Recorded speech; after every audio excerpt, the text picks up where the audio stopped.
Okay, so that's where our fuel pump is going to be, or our regulator is going to be here, and my fuel filter is there, and you can see I've got a light shining on the connectors for the hard lines to the AN fittings. Likewise, underneath the car, there's some two line connections there, and then finally in the trunk.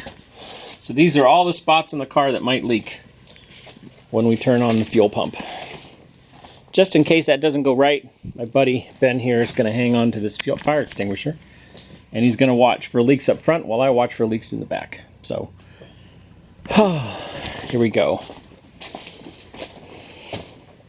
All right, Ben, you ready? Oh yeah, fire in the hole. All right, fire in the hole. Hopefully no fire in the hole. All right, I've got a negative hookup here to one wire, and I've got a positive to the other wire. And then finally, hang on to your butt. Where did that go? Actually, let's turn the fuel system off and hook up the positive.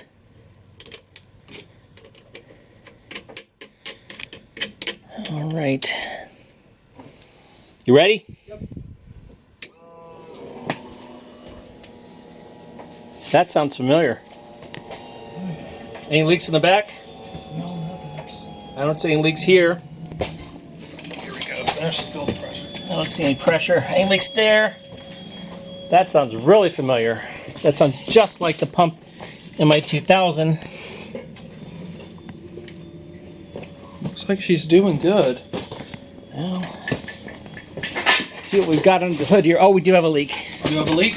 We have a leak out of this guy, which, wow, 80 psi. All right, let's go switch that off. Sealer flowing good. Yeah, that's a good test. Oh yeah. Beautiful. Well done. Well done. All right, so, boy, listen to that pump. Good grief. Yeah, she's working. Yeah. All right, well,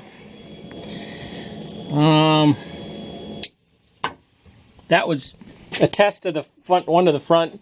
Probably we should put some cat litter down where that was dripping to. I've got a bag of it over here. Here, dump a little on that, please. Oh, not too much. It won't be sticking around long. It's a solvent, but I just don't want it like... We can sweep it up that way. All right, so that was fuel pressure test. High five. High five, man. The good news on this is actually this is the first time that I don't know of anybody doing this, which is converting these stainless lines to AN.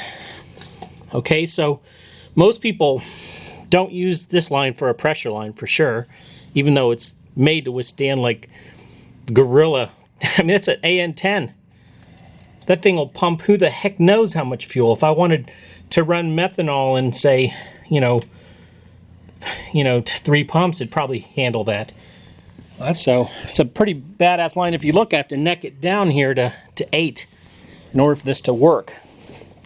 So that's good news. That it didn't leak anywhere else. Let's test out this crazy wonky assembly. We need a bucket. I happen to have a bucket. All right. Here, take the camera. Yep. All right. So, I got this weird thing here going on, which is, if I ever want to drain the tank, I gotta thank Rick Mortimer for this idea. Because it was like, you know, if I had it all to do over again, I'd put a drain plug on. I'm like, you know what? I don't need a drain plug. I've got a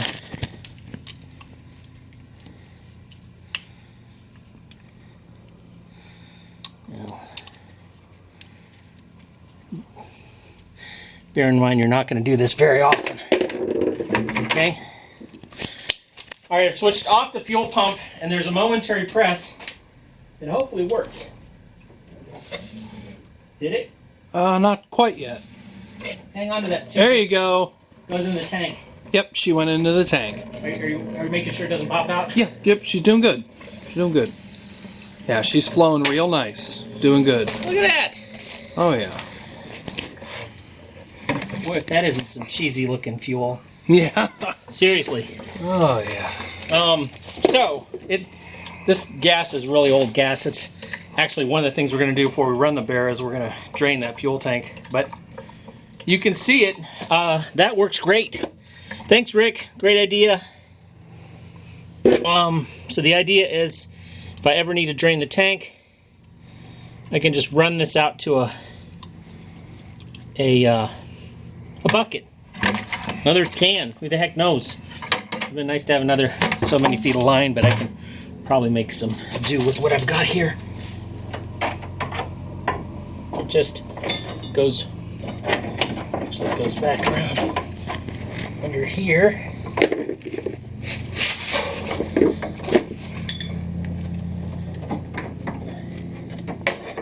Into there.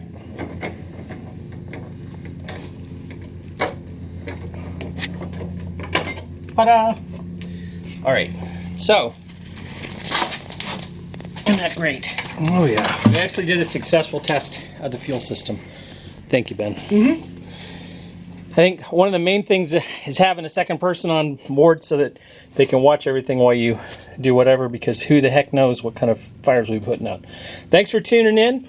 There's about 8-9 pieces of video that go with this in terms of constructing the tank. I've spent a lot of time getting this right, so this is a huge accomplishment. Thanks for tuning in. Don't forget to subscribe.